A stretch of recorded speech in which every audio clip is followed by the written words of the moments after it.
This video is on function transformations. We're going to be using the parent functions of linear, quadratic, square root, and exponential in this video. We're going to be looking to see how the parent functions are transformed by translating or reflecting or dilating.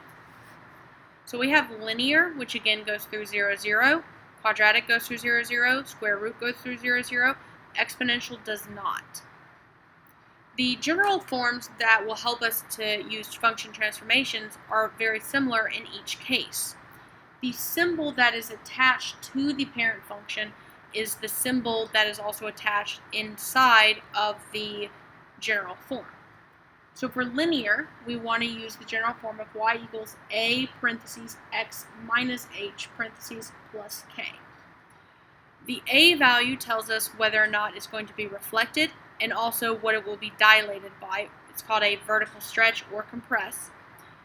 The h value is going to tell us our horizontal movement, so it'll either go left or right, so it's translating. And our k value is our vertical movement, so if it's going to go up or down, which again is also a translation. The symbol or the exponent on our linear is an exponent of 1. It still has an exponent of 1. But our horizontal movement must be written with our x.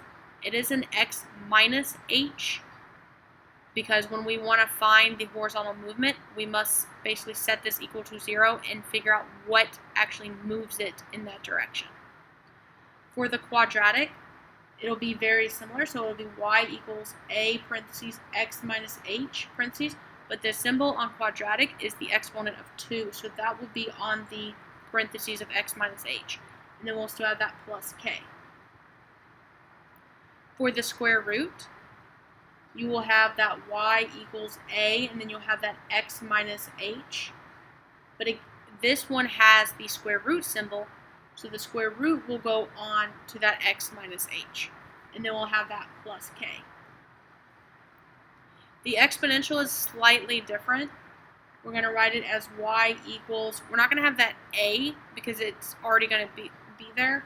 We can put that ab raised to the x minus h because that minus h must be with the x.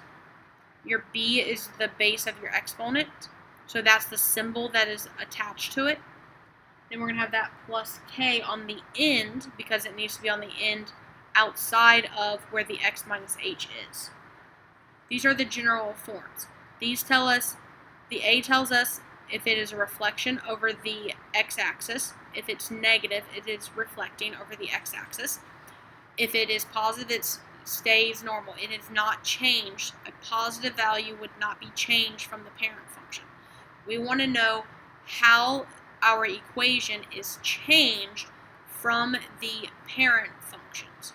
So any number attached to it other than the symbol will make the graph change from the original parent function. The h, again, is going to tell you your horizontal movement from your original starting value.